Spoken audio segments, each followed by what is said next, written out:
하나님 말씀 보겠습니다. 하나님의 말씀 출애굽기 20장 15절 한 절입니다. 출애굽기 20장 15절 한 절. 우리 전혀 길지 않습니다. 그죠? 전혀 길지 않습니다. 이거 안 띄워줘도 이거 한 5초 띄워놓고 이거 꺼도 이거 할걸? 그죠? 자, 출애굽기 20장 15절 말씀 우리 한 목소리로 같이 합독하겠습니다. 출애굽기 20장 15절 시작. 도둑질하지 말라. 아멘. 자, 우리 계속해서 하이델베르크 요리문답을 통해서 10계명의 계명들을 배우고 있습니다. 여러분, 우리 10계명 어려서부터 참 우리 많이 들어서 알고 있어요. 외우는 우리 지체들도 있을 겁니다. 1계명부터 10계명까지 뭐 정확하게 한 글자 한 글자 다 외우지를 못해도 1계명이 뭔지 2계명이 뭔지 3계명이 뭔지 한번 물어보면 다 대답은 할 수 있을 겁니다. 근데 여러분, 우리가 같이 10계명을 이렇게 쭉 살펴본 결과 10계명이 그냥 그 기록되어 있는 문장들의 뜻만 가지고 있지 않다라는 걸 우리 살펴봤어요. 첫 번째 계명부터 시작해서 우리 지난주에 본 7번째 계명까지 모두 다 그랬습니다. 계명 뒤에 하나님께서 숨겨놓으신 의미들이 참 많이 있었어요. 예를 들어볼까요? 우리 사람에 대한 계명만 조금 살펴보자면 우리 5계명 내 부모를 공경하라라는 계명은 부모로 공경을 가장 대표적으로 해서 어떤 계명이었죠? 사람을 어떻게 대할 것인가, 사람을 대하는 태도, 예의에 대한 계명들이었어요. 6계명 살인하지 말라. 단순히 사람 죽이지만 말라는 겁니까? 아니죠. 다른 사람에 대하여서 악한 감정 가지지 말아라. 악한 감정으로 나오는 그런 행동들도 하지 말아라 라는 것이 6계명이었어요. 우리 지난달에 배운 7계명은요, 간음하지 말아라. 그냥 성적인 간음 그것뿐만 아니라 모든 통칭적인 성적인 윤리에 대한 계명이 7번째 계명이었습니다. 자, 그렇다면 그 관점에서 보면 우리 8계명 도둑질하지 말라라는 이 계명은 단순히 우리 형법에 명시되어 있는 절도죄를 짓지 말아라 라는 계명일까요? 당연히 아니겠죠. 오늘 이 8계명을 통하여서 우리가 도둑질하지 말라라는 이 계명이 어떤 의미가 있는가 한번 살펴보도록 하겠습니다. 오늘 본문의 제목도 이겁니다. 도둑질하지 말라. 도둑질하지 말라. 여기서 말하는 도둑질이 무엇인가 오늘 같이 한번 하이델베르크 요리문답과 성경 말씀을 가지고 한번 생각해보는 시간 갖도록 하겠습니다. 자, 혹시 우리 나눔 청년원들 중에 도둑질에 소질이 좀 있다,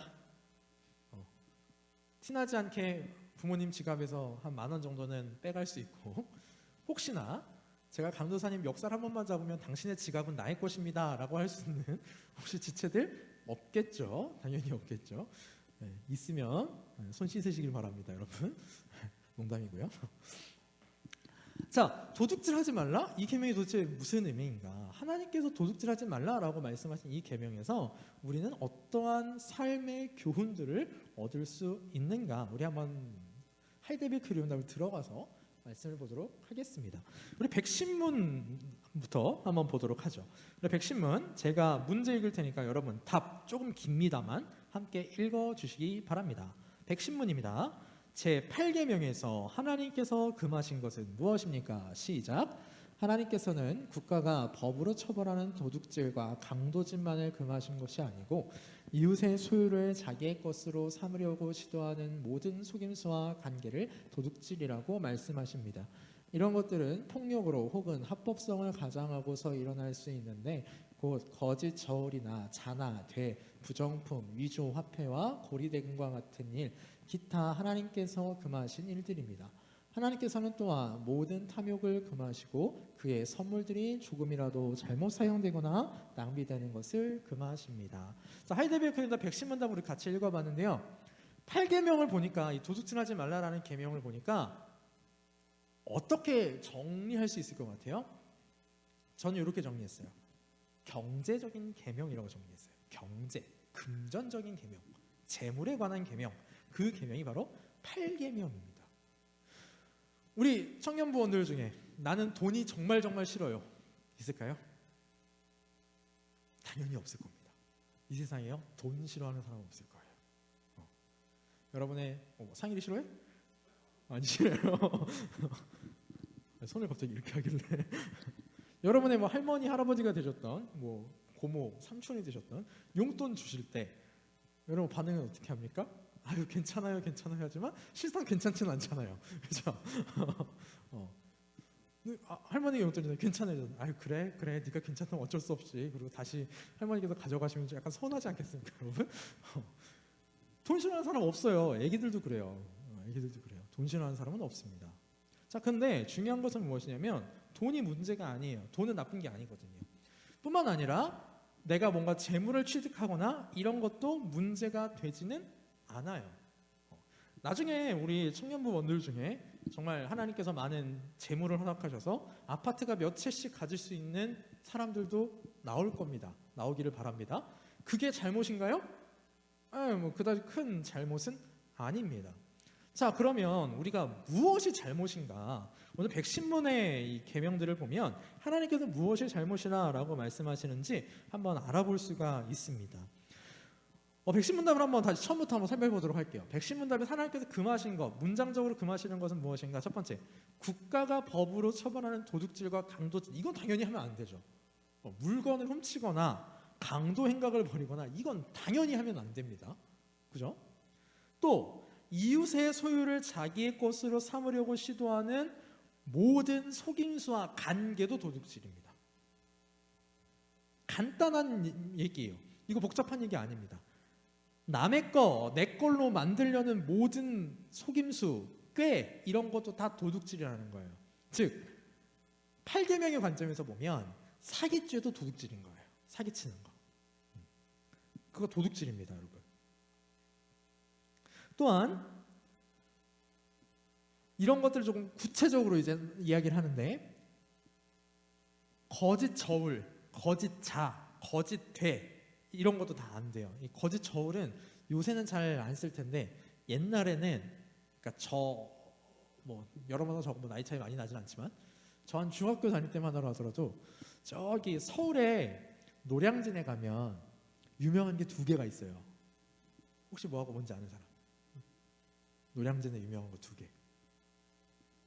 그렇지. 수산시장하고 입시학원. 거기 수산시장에 가면요. 되게 진짜 수산시장 크거든요. 근데 거기서 이 저울로 속임수를 많이 했어요. 이게 킬로그램으로 이게 생선을 달잖아요. 생선을 딱 달면 1kg짜리 생선인데 1.5가 나와요. 저울에는. 그런 식으로 저울을 조작할 수가 있거든요. 그런 것도 도둑질이라는 거예요. 자, 되가 뭔지 알죠, 여러분? 되밥, 돼 이런 거 다 안 되고 부정품. 예를 들어서 가짜 만드는 거, 모조품 만드는 거, 위조 화폐, 고리대금, 그거 다 도둑질이라는 겁니다. 또한 기타 하나님께서 금하신 일들, 이거 외에도 하나님께서 금하신 이 금전적인 문제에 대한 것들 다 도둑질에 해당한다라는 것이죠. 간단하게 얘기하면 하나님께서 이 백신문답을 통하여서 다른 사람을 금전적인 면에 있어서 절대로 속이지 말라라고 말씀하시는 겁니다. 사기치지 말라라는 거예요. 조금이라도 속이지 말라라는 겁니다. 특별히 가까운 사이에서 더 그래야 돼요. 우리 청년부에 보면 형제 자매가 참 많이 있어요. 그죠? 뭐 언니가 됐건 동생이 됐건 예를 들어서 윤희가 유나한테 야, 나 5,000원만 빌려줘. 빌려갔어요. 그리고 안 갚지 말라라는 거예요. 안 갚지 말라라는 거예요. 이런 사소한 것 하나하나까지도 우리는 바로 해야 됩니다. 친구 사이에서도 마찬가지. 친구 사이에서도 마찬가지고 부모님한테도 마찬가지고 빌렸으면 갚으셔야 돼요. 또 일부러 속이지 마세요. 내가 뭔가 이득을 얻기 위해서 일부러 속여서 치킨을 사게 한다거나 그런 것들 하지 말라라는 겁니다. 자, 이게 근데 우리 백신문에 나와 있는 이것들 거짓 저울을 만든다든지 거짓 자나 거짓 되로 사기를 친다든지 아니면 부정품을 만든다든지 위조화폐는 여러분 벌이 큽니다. 위조화폐라든지 고리대금을 한다든지 이런 거 다 안 돼요. 근데 우리 백신문답을 보면 되게 재밌는 표현이 한 가지 나와 있습니다. 우리 PPT 기준 밑에서 2번째 줄을 보면 그의 선물들이 조금이라도 잘못 사용되거나 낭비되는 것을 금하신다라고 정리하고 있습니다. 자, 근데 여기서 백신문답을 쭉 읽어보면 선물이라는 이 표현이 뭘까? 선물이 뭘까요? 자, 지금 경제적인 얘기를 하고 있어요. 돈에 관한 얘기를 하고 있는데 하나님께서 하나님이 우리에게 주신 선물들을 조금이라도 잘못 사용하거나 낭비하는 것을 하지 말라라고 금하셨답니다. 그래서 선물이란 뭐냐면요, 은사예요. 은사. 다른 번역본을 보면 은사라고 번역돼 있어요. 근데 이 은사를 영어 성경에서 가끔가다 어떻게 번역을 하냐면 기프트라고 번역을 합니다. 기프트. 즉 은사가 됐건 선물이 됐건 사실 의미는 똑같지만, 자, 그렇다면 하나님께서 말씀하신 이 선물이 무엇이냐? 자, 첫 번째 이제 은사가 뭐냐라는 걸 좀 볼게요. 은사는요, 하나님이 주신 선물이에요. 선물이 뭐냐? 은사다. 은사가 뭐냐? 하나님이 주신 선물이다. 좀 말이 웃기죠? 하나님이 주신 모든 좋은 것들이 은사라고 정의하기도 합니다. 근데 은사를 조금 더 정밀하게 정의를 하면 뭐라고 정의할 수 있냐면, 하나님께서 당신의 백성에게 하나님의 나라와 교회와 다른 사람을 위하여 주신 재능이라고 정의할 수 있어요. 예를 들어볼까요? 우리 상일이의 재능이 뭘까? 피아노 치는 거, 반주해 주는 거, 저거 은사예요. 저런 거 은사예요. 이런 겁니다. 또 앞으로 우리 상현이가 할지 안 할지는 모르겠지만 우리 상현이 은사 뭐가 있을까요? 성실함? 운전. 그래, 운전도 있고. 우리 상현이는 방송도 만들 줄 알아요? 음향도 만들 줄 알아요? 그런 것도 있을 거고.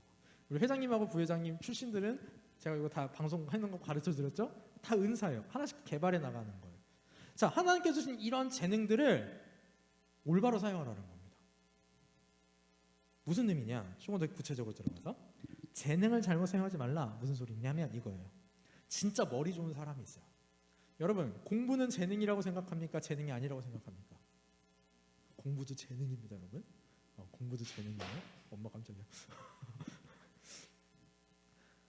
여러분 주위에 혹시 그런 사람이 있을지 모르겠는데, 와, 저 사람은 진짜 공부에 타고난 사람이다라고 혹시 느끼는 사람 있어요? 저는 있어요. 저도 대학교 다닐 때 성적이 나쁘지 않았거든요. 근데 진짜 와, 이 사람은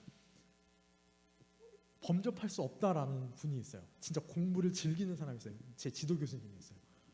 연세가 많으신데 한글로 문장 하나를 딱 쓰잖아요. 그럼 얼마나 머리가 좋으셨냐면 한글로 문장 하나를 쓰시면 그걸 한자, 영어, 라틴어, 독일어로 쓰세요. 일단 기본적으로 5개 국어를 치세요. 답이 안 나와, 이분. 그런 사람들, 이게 재능이에요. 자, 근데 그런 좋은 머리를 가지고 국가와 사회와 교회를 위해서 사용한다면 그건 너무너무 좋은 일이죠. 하나님 주신 선물을 정말 선용하는, 선하게 사용하는 일입니다. 근데 그 좋은 머리 가지고 못 칠 수도 뭐가 될 수도 있어요? 사기꾼이 될 수도 있어요. 하나님께서는 그걸 용납하지 않으시겠다라는 겁니다. 우리 어른들이 하는 얘기 중에 그런 얘기 있어요. 저 좋은 머리 가지고 사기나 치고 앉았다고. 그런 거 하지 말라라는 겁니다. 그런 것도 하나님의 기준에서는 뭐냐면 도둑질하는 거예요.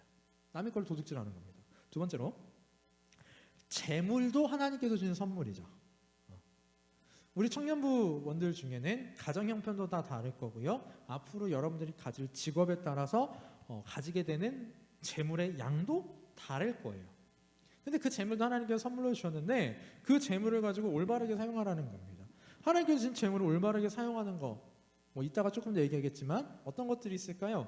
교회를 위해서 헌금한다든지 다른 사람을 위해서 기부도 한다든지 또 내가 먹고 사는 일에 쓴다든지 그런 것들 다 좋아요. 그런데 그 돈 갖고 투기한다든지 땅을 투기한다든지 건물을 투기한다든지 아니면 그거 듣고 아까 여기 나와 있는데 고리대금을 한다든지 이런 모든 것들은 하나님께서 주신 재물이라는 좋은 은사, 선물을 악용하는 일이죠. 이것도 하나님 기준에서는 뭐라는 거예요? 도둑질하는 거예요. 세 번째로 직위도 올바르게 사용해야 됩니다. 지위도 올바르게 사용해야 돼요. 자, 여러분이 나중에 어떤 높은 지위에 올라갔다라고 해봅시다. 그것도 하나님께서 선물을 주신 거겠죠? 그 높은 지위에 올라간 그 지위에서 그 지위를 남용하면 안 돼요. 올바르게 사용해야 돼요. 지난번 우리 정치 얘기해서 미안한데 지난번 박근혜 대통령의 정권 때도 지금 문재인 대통령 정권 때도 한 번 핫 이슈로 훅 떴던 게 뭐냐면 대학 입학 부정 비리였어요. 기억하는 사람들도 있을 거예요.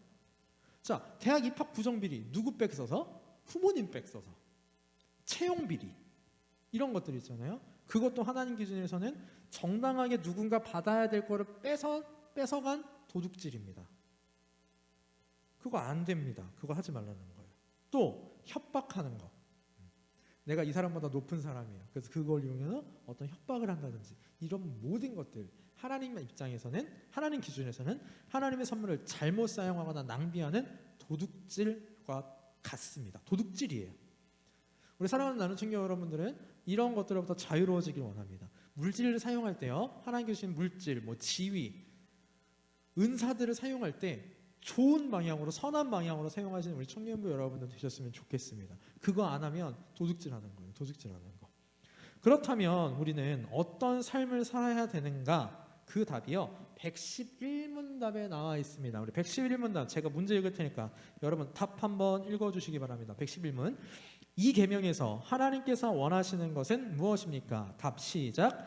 내가 할 수 있고 해도 좋을 경우에는 나의 이웃의 유익을 증진시키며 내가 남에게 대접을 받고 싶은 대로 이웃에게 행하고 더 나아가 어려움 가운데 있는 가난한 사람을 도울 수 있도록 성실하게 일해야 합니다. 자, 정리 한번 해보겠습니다. 첫 번째 문장을 보니까 이렇게 정리하죠. 내가 할 수 있고 해도 좋을 경우에는 나의 이웃의 유익을 증진시키며 이웃의 유익을 증진시키라. 이것이 8계명을 지키는 삶이라는 거예요.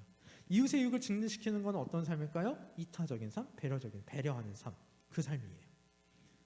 또 두 번째 문장을 보면 내가 남에게 대접을 받고 싶은 대로 이웃에게 행하라. 세 번째 문장을 보니까 더 나아가 어려운 가운데 있는 가난한 사람을 도울 수 있도록 성실하게 일해야 한다. 자선하는 삶, 남을 돕는 삶, 이런 삶을 살라라는 겁니다. 이건 성경이 우리에게 가르쳐 주시는 바예요. 사랑하는 청년부 여러분, 우리는 어떤 삶을 살아야 되냐면요. 111문에서 말한 이 삶을 살 때 우리가 8계명을 지키는 겁니다. 단순히 남의 것을 빼앗지 않는 것, 남의 것을 훔치지 않는 게 8계명을 지키는 삶이 아니라요. 111문에서 정리한 이러한 삶을 사는 게 정말 8계명에서 하나님이 우리를 향한 뜻을 지키고 순종하며 살아가는 삶입니다. 자, 다시 한번 정리해보죠. 첫 번째, 이웃의 유익을 증진하라. 여러분, 기독교에는요 이타적인 삶을 살아야 돼요. 절대 이기적이면 안 돼요. 배려하는 삶을 살아야 됩니다. 내 걸 먼저 챙기는 게 아니라 다른 사람을 먼저 배려하는 삶을 살아야 돼요. 근데 여러분, 이게요 밖에 나가면 잘할 수 있어요. 밖에 나가면 학교에 가거나 직장에 가거나 배려하는 거, 이타적인 삶을 사는 거, 남을 위해서 내가 그냥 한 발 더 움직여주는 거 할 수 있어요. 제일 안 되는 게 어딜까요? 가정입니다. 가정. 집에서 가장 가까운 나의 이웃을 위해서 이 삶을 살아야 됩니다. 가장 가까운 나의 이웃이 누군데요? 가족이에요. 가족. 어머니, 아버지, 형제, 자매, 그들을 위해서 내가 좀 더 희생하고 봉사하는, 배려하는 삶, 이타적인 삶을 사는 것, 그게 8계명을 지키는 첫 번째 방식입니다. 두 번째 방식은 뭐냐면요, 남에게 대접받고 싶은 대로 행하라 라고 말씀하셨어요. 근데 이건요 예수님께서도 말씀하신 겁니다. 우리 마태복음 7장 12절 말씀 같이 한번 읽어보겠습니다. 마태복음 7장 12절 읽습니다. 시작. 그러므로 무엇이든지 남에게 대접을 받고자 하는 대로 너희도 남을 대접하라. 이것이 율법이요 선지자니라. 이 말씀을요 뭐라고 말씀하냐면 예수님의 황금률이라고 해요. 황금률, 황금의 법이라는 거예요. 황금의 법. 남에게 내가 대접받고 싶으면 남한테 대접하라는 거예요. 내가 저 사람한테 존중받고 싶어요? 먼저 존중하세요. 먼저. 제 스승 목사님 중에 한 분이 지금 돌아가셨는데 목사님이 뭐라 말씀하셨냐면 교회에서 인사받고 싶잖아요. 저 사람한테 인사받고 싶잖아요. 그럼 뭐 하라고요? 먼저 가서 인사하라는 거예요. 먼저 가서 인사하는 저 사람 인사를 안 받아. 그러면 목사님 표현 그대로 쓸게요. 얼굴 들이밀고서라도 인사하래. 남에게 받고 싶은 대로 내가 먼저 행해야지만 나도 그렇게 받아요, 여러분. 다른 사람이 나한테 해주는 걸 먼저 원하지 마십시오. 이게 도둑놈 신보입니다.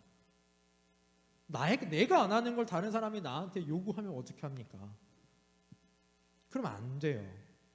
여러분, 제가 이거를 되게 절실하게 느끼는 게 우리 청년부 여러분을 생각하면서 느끼는 것 중에 하나가, 제가 예배를 잘 못 드릴 때도 있어요. 저도 뭐 새벽 같은데 피곤하고 그러면 졸기도 하잖아요. 우리 청년부 여러분 중에 예배하다 보면 조는 지체들도 있어요. 내가 거기에 대해서 어떤 지적도 못 하겠어요. 왜? 내가 그러니까. 내가 그러니까. 반대로 제가 여러분한테 무언가를 말씀을 전하려면 그 말씀에 신뢰가 있으려면 최소한 내가 그렇게 살아야 되지 않겠어요? 여러분한테 주의 성수하라고 그렇게 내가 외쳐낸다면 내가 먼저 주의 성수를 해야 되잖아요. 똑같은 거예요. 여러분들이 집에서가 됐건 학교에서가 됐건 직장에서가 됐건 다른 사람한테 뭔가를 받고 싶으면 그대로 행하시면 됩니다. 그러기 위해서는요, 첫 번째가 필요해요. 이타적인 삶이 필요해요. 정말 그 사람 싫어. 그러나 내가 그 사람한테 존중을 받고 싶다면 내가 먼저 존중하는 것이 필요하죠. 여러분, 마태복음 7장 12절 말씀 꼭 기억하십시오. 예수님께서 뭐라고 말씀하셨어요? 무엇이든지 남에게 대접을 받고자 하는 대로 너희도 남을 대접하라. 이것이 율법이요 선지자 하나님의 말씀의 법입니다. 우리 청년부 여러분 꼭 기억하시는 청년부 여러분 되셔서 항상 남에게 내가 해주고 싶은 대로 먼저 해주세요. 남한테 좋은 말 듣고 싶으면 좋은 말 먼저 해주셔야 되고, 남한테 밥 얻어먹고 싶으면 내가 먼저 사주시고, 그게 기독교인의 삶입니다. 세 번째로요, 남을 돕는 삶을 살아라 라고 하나님께서 말씀하셨습니다.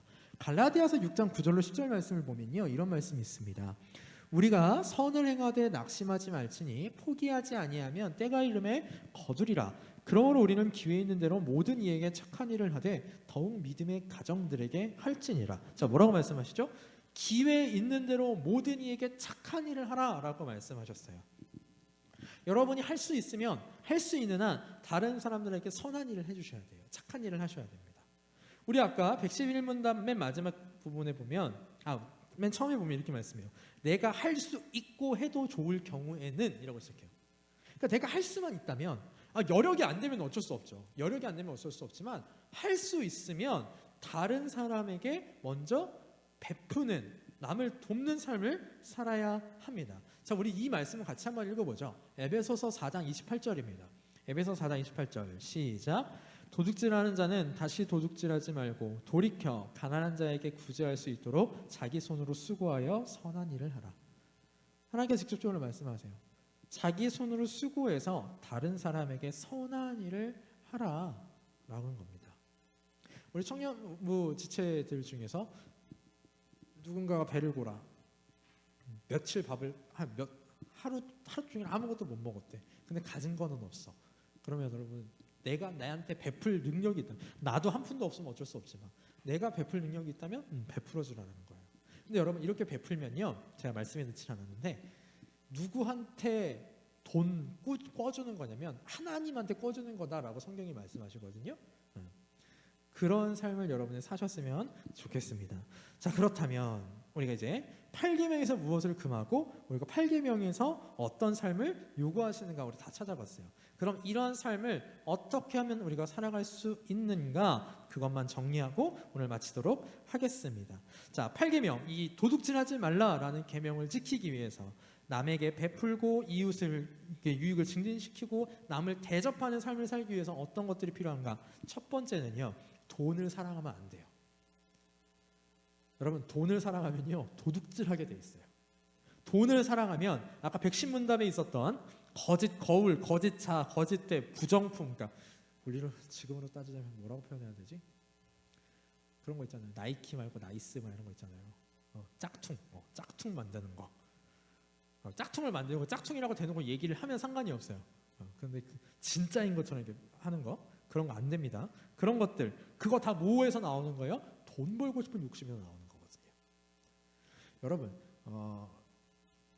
기업을 운영하거나 아니면 간단하게 식당을 운영하거나 제일 돈 쉽게 버는 방법이 뭔지 알아요?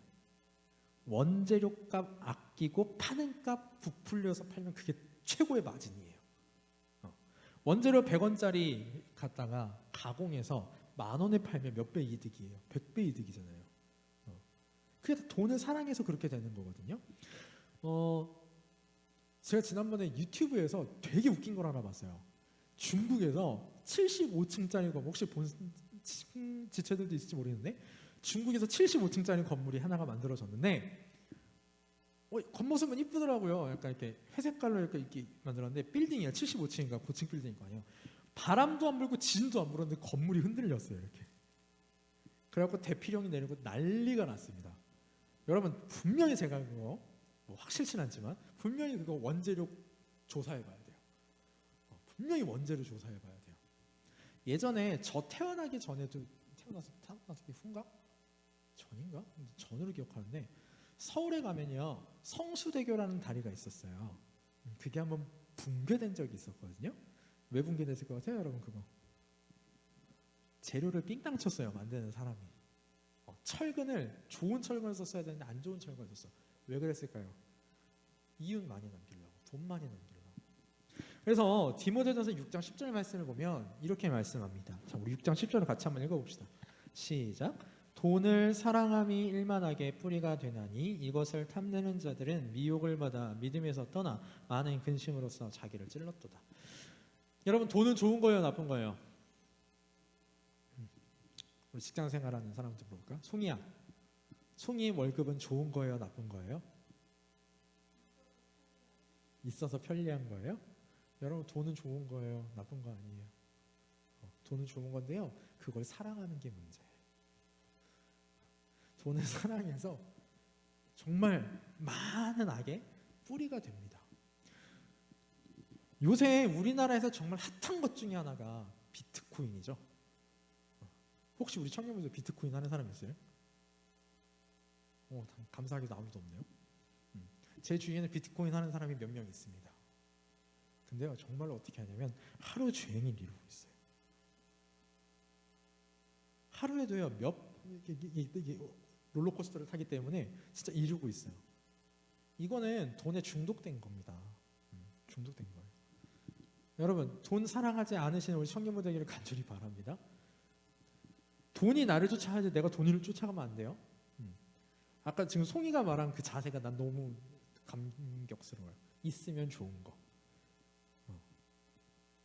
사실은 거기서 더 한 발 더 나아가면 꼭 살아가는 데 필요한 거긴 하죠. 이 세상 사람은 돈 없이 어떻게 살아갑니까? 그러나 그 돈을 절대 사랑하시면 안 됩니다. 마귀는요, 우리한테 우리가 어느 순간 이게 나이를 넘어가면요 돈을 사랑하라고 유혹합니다. 근데 거기에 넘어가잖아요. 그러면 그때부터 걷잡을 수가 없어요. 오늘 디모데서 6장 10절에 말씀하신 것처럼 많은 근심이 나를 찌르게 돼 있습니다. 어떻게 하면 돈을 더 벌까? 그 고민과 그 근심 때문에 정말 다른 것들이 많이 보이지 않아요. 우리 사랑하는 청년부 여러분, 돈을 사랑하지 않으시는 우리 청년부 되기를 간절히 소원합니다. 두 번째로 어떻게 해야 되느냐? 나에게 있는 것으로 만족해야 돼요. 하나님께서 지금 나에게 주신 것에 만족할 때요, 이 8계명을 우리가 지키는 삶을 살아갈 수 있습니다. 자, 히브리서 13장 5절 말씀에 보니까 이렇게 말씀합니다. 돈을 사랑하지 말고 있는 바를 족한 줄로 알라. 그가 친히 말씀하시기를 내가 결코 너희를 버리지 아니하고 너희를 떠나지 아니하리라 하셨느니라. 자, 뭐 사랑하지 말래요? 아까도 말했지만 돈 사랑하지 말래요. 그리고 나한테 있는 바를 족한 줄로 알래요. 하나님이 주신 선물이 나에게 딱 맞게 주어진 겁니다. 여러분들 지금 자라면서 그런 생각 해본 적 있을 거예요. 우리 집이 부자였더라면 이런 생각을 해본 적도 있을 거예요. 저도 있어요. 저는 어려서부터 돈 걱정 없이 살아본 적이 없습니다. 초등학교 4학년 이후로. 근데 지금 와서 생각해보면 내가 만약에 부잣집에 태어났으면 나는 예수님 안 믿었을 것 같아요. 예수님을 믿었어도요, 그냥 교회 와서 예배만 드리는 나이롱 신자 됐을 것 같아요. 물질이 없었기 때문에, 돈이 없었기 때문에 저는 어떤 어려운 일이 있어도 하나님한테 기도하는 버릇이 생겼고 그렇게 살았어요. 하나님 주시는 걸로 만족하면서 살았어요. 우리 청년부 여러분, 하나님께서 우리에게 주신 거는 우리에게 가장 만족스럽게 주신 겁니다. 앞으로 우리에게 주신 게 더 늘어날 수도 있고 더 줄어들진 않을 것 같다. 더 늘어날 거예요. 근데 더 늘어나는 것도 다른 사람이 늘어나는 것보다 내가 늘어나는 게 더 늦을 수도 있습니다. 근데 그건요, 하나님이 나에게 가장 알맞게 주신 거예요.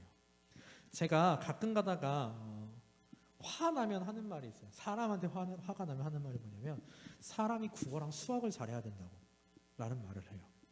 혹시 이 말 뜻 아는 사람? 사람이 국어랑 수학을 잘해야 되는 이유가 뭔지 알아요, 여러분? 그래야 지 주제랑 분수를 알거든. 미안해요. 그렇게 쳐다보지 마요. 하나님께서는요, 정말로 자기 주제랑 자기 분수에 맞게 주세요.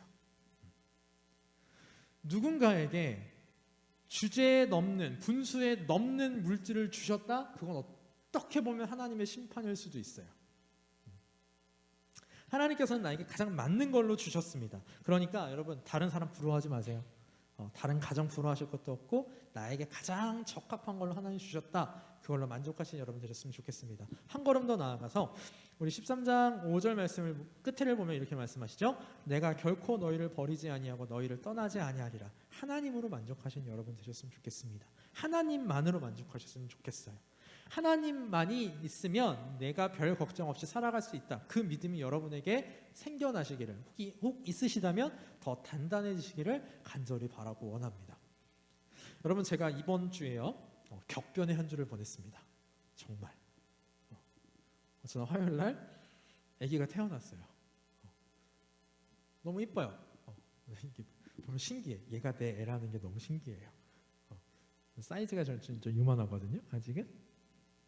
근데 이름도 세아라고 지어줬는데, 우리 세아가 걱정이 있을까요, 지금? 없어요. 걱정 없어요. 아직은 걱정 없어요. 울면 기저귀 갈아주고, 때 시간 되면 모유 수유한 거 먹여주고, 분유 먹여주고, 아무런 걱정 없습니다. 엄마 아빠만 있으면 아기는 걱정하지 않아요. 걱정할 필요가 없어요. 우리도 하나님만으로 만족한다면, 주님만으로, 예수님만으로 만족한다면 그다지 걱정하지 않아요. 왜냐? 하나님께서 내가 믿음만 지키고 살면 적합하게 채워주실 것이다 라는 믿음이 있기 때문입니다. 이 믿음이 우리 청년부 여러분들에게 있기를 간절히 바랍니다. 세 번째로, 나의 직업은 하나님께서 맡기신 사명으로 생각하셔야 합니다. 자, 우리 청년부원들 중에 지금 직장 생활하는 사람이 조금 있어요. 알바하는 지체들도 있고요. 앞으로 여러분들이 대학 다니는 시즌에 졸업해서 취업을 하게 될 텐데, 취업을 하고 나서요, 반드시 그 직업은 하나님께서 나에게 주신 사명이라는 생각으로 그 직업을, 나의 직업을 대하셨으면 좋겠습니다. 골로새서 3장 22절로 23절 말씀을 보니까 이렇게 말씀하십니다. 종들아, 모든 일에 육신의 상전들에게 순종하되 사람을 기쁘게 하는 자와 같이 눈가림만 하지 말고 오직 주를 두려워하여 성실한 마음으로 하라. 무슨 일을 하든지 마음을 다하여 주께 하듯 하고 사람에게 하지 말라라고 말씀하셨어요. 우리 청년부 여러분, 어떤 직업을 갖든지 그 직업은 하나님께서 나에게 맡겨주신 사명입니다. 그래서 그건 사람에게 하는 게 아니라 하나님에게 하는 거예요. 여러분, 저는 교역자라는 직업을 갖고 살아요. 그죠? 교역자라는 직업을 갖고 살 때요, 저는 이 교역자의 직업이라고 좀 웃기긴 하지만, 아무튼 직업을 사람에게 하듯이 하면 될까요, 안 될까요? 안 됩니다. 하나님한테 하듯이 해야 돼요. 그런데 교역자뿐만 아니라 모든 직업이 다 그렇다라는 거예요. 모든 직업이 교역자처럼 하나님께서 여러분 각자에게 맡겨주신 일입니다. 그 일이 불법적이지 않는 한, 성경의 원리에서 어긋나지 않는 한. 예를 들어서 전문 투기꾼이 하나님이 나에게 이게 맡겨주신 사명이야, 더 열심히 투기를 해야겠어, 이건 아니지 않을까? 이건 아닐 거잖아요. 그죠? 그래서 우리 신앙의 선배들인 종교개혁가들은요, 직업에 대하여서 아주 고귀한 것으로 여겼습니다. 우리 종교개혁가들 중에 가장 유명한 사람 두 명을 꼽으라면, 한 명이 루터일 거고 한 명이 칼빈일 겁니다. 마틴 루터는요, 종교에 대해서 뭐라고 이야기를 했냐면, 모든 직업은 하나님 앞에서 동등한 가치를 가진다라고 했어요. 월급이 많건 적건 동등한 가치를 가진 거예요. 즉, 공사 현장에서 일용직으로 일하시는 분들이나 삼성전자에서 연구하는 연구원이나 똑같다라는 거예요. 하나님 앞에서는. 그 직업에 귀천이 없어요. 직업이 귀천이 없어요. 또 칼빈은 뭐라고 얘기했냐면 모든 직업이 하나님의 거룩한 부름에 의한 거룩한 직업이라고 얘기했어요. 이 무슨 소리냐? 조금 우리 신학적인 용어를 써서 고급스럽게 바꿔볼게요. 모든 직업은 하나님의 거룩한 소명에 의한 성직이다 라는 뜻이에요. 교역자만 성직이 아니에요. 여러분 한 명 한 명 다 어떤 직업을 갖게 되면 그게 다 거룩한 직분, 성직이라는 거예요. 지금 우리 청년부에서 뭐 일하고 있는 사람, 예를 들어 송이가 어린이 유치원 교사를 하고 있어요. 적어도 성직이에요. 제 강도사라는 직분하고 다르지 않아요. 하나님 앞에서는 똑같아요. 앞으로 윤희가 학교를 졸업하고 나서 물리치료사가 됐어요. 똑같아요. 똑같아요. 뭐 하은이가 학교 졸업하고 나서 이제 광고 기획자가 됐어요. 똑같다니까요. 하나님이 똑같이 맡겨주신 사명이에요. 부르신 소명이에요. 그렇게 여러분의 직업, 앞으로 여러분이 갖게 된 직업을 여기시기를 바랍니다. 그때 딴 생각 안 하고 하나님께서 아까 팔긴 111문에서 우리에게 가르쳐주신 대로 남을 유익하게 하고 남에게 대접하고 또 남을 돕는 그 삶을 그 직업 안에서 살아갈 수 있을 겁니다. 우리 마태복음 25장을 보면요, 달란트 비유가 나옵니다. 예전에 달란트 비유 한번 청년부에서 함께 나눈 적이 있는데, 달란트 비유의 핵심은 뭐냐면요, 내가 맡겨진 것에 얼마나 충성하였는 거였어요. 5달란트를 맡았던 2달란트를 맡았던 하나님께서 나에게 맡겨진 사명에 얼마나 충성했는가, 그 충성한 정도에 따라서 하나님께서는 잘하였다, 충성된 종아, 내가 작은 일에 충성하였음에 더 큰 일로 너에게 맡기리라, 내 주인의 즐거움에 참여하라 말씀하셔서 똑같아요. 다르지 않아요. 5달란트 맡은 사람이 받은 칭찬, 2달란트 맡은 사람이 받았던 칭찬 똑같잖아요. 우리 모두의 하나님께서 맡기신 직업이, 위치가 그렇습니다. 우리 그 생각 꼭 기억하시는 여러분이 되셨으면 좋겠고, 마지막 4번째로요, 다른 사람을 유익하게 하는 삶을 살아야 됩니다. 여러분, 이건 기독교인의 신앙 자세입니다. 우리 마지막으로 여기 한번 같이만 읽어보죠. 고린도전서 10장 24절입니다. 같이 읽어봅시다. 시작. 누구든지 자기의 유익을 구하지 말고 남의 유익을 구하라. 기독교인은 이기적인 사람이 되면 안 돼요. 나의 이익만을 위하는 사람이 되면 안 돼요. 내가 비록 손해볼지라도 다른 사람의 유익을 위하는 사람이 되어야 합니다. 그러기 위해서 더 열심히 노력해야 돼요. 남을 위해서 노력해야 돼요. 우리 옛날 속담 중에 그런 속담이 있어요. 공부해서, 신서유기 같죠? 공부해서, 다음번에 수련회 때 이거 한번 해볼까 봐. 그러면 아주 그냥 난리 날 수 있을 것 같은데, 공부해서 남 주냐라는 속담이 있어요. 그럼 공부해서 남 줘야 될까요? 아니면 내가 가져야 될까요? 공부해서 남 줘야 돼요. 그게 기독교인의 삶이에요. 되게 웃기죠? 공부해서 남 주는 거예요. 우리 담임 목사님 가끔가다 그런 말씀하시죠. 청교도들이 자녀 교육을 할 때 어떻게 가르쳤냐면, 자, 지금 네가 이만큼 공부했으면 너 하나 먹고 살긴 충분하다. 근데 네가 조금 더 열심히 하면 다른 사람을 위해 베풀 수도 있다. 그거예요. 우리 신앙의 선배들의, 참된 신앙의 선배들은 그런 삶을 살았어요. 또 우리 교계에 되게 존경받는 목사님 중에 한 분인 김동호 목사님이라는 분이 계신데, 김동호 목사님이 자기 자녀를 교육할 때 공부하라 소리를 안 하셨대요. 공부 막 해라라는 소리를 안 하셨대요. 근데 한마디 하셨대요. 이런 말씀 하셨대요. 사람 중에는 자기 혼자서 5,000명분을 깔고 앉는 사람이 있고, 혼자서 5,000명을 먹이는 사람이 있다. 아빠는 네가 5,000명을 먹이는 사람이 됐으면 좋겠다 라는 말씀을 하신 적이 있답니다. 여러분, 저는요, 우리 청년부 여러분들이 혼자서 5,000명을 깔고 앉아있는 사람이 아니라 5,000명을 먹이는 사람이 됐으면 좋겠습니다. 다른 사람들에게 그렇게 넓게 유익을 주는 사람이 됐으면 좋겠어요. 여러분, 그러기 위해서는 오늘 결론입니다. 8계명의 결론이에요. 하나님으로 만족해야 돼요. 아까도 얘기했지만 하나님으로 만족하지 않으면 돈 사랑하게 돼 있어요. 하나님으로 만족하지 않으면 나만 위하게 돼 있어요. 내 유익만을 추구하게 돼 있습니다. 사랑하는 나는 청년 여러분, 하나님만으로 주님만으로 만족하는 여러분들 되십시오. 그럴 때 우리가 8계명을 온전히 순종할 수 있을 겁니다. 남의 것을 빼앗는 것에서 그치는 것이 아니라 오히려 남을 위하여 얹어주는, 더해주는 그런 삶을 살아가시는, 지금부터라도 작게라도 그런 삶을 살아가시고 또 나중에 가서는 더 크게 그런 삶을 살아가시는 우리 청년부 모든 지체들 되시기를 간절히 소원합니다. 자, 우리 시간 다 같이 함께 통성으로 기도하겠습니다. 우리 시간 기도할 때 하나님 아버지, 내가 8계명에서 금한 것들 그거 안 하게 하여 주시옵소서. 돈에 대한 욕심, 출세에 대한 욕심 그거 내려놓게 해주시고 오히려 다른 사람을 위한 삶을, 남을 유익하게 하는 삶을 살아가도록 하나님 도와주시옵소서. 이 시간 다 같이 함께 통성으로 기도하겠습니다.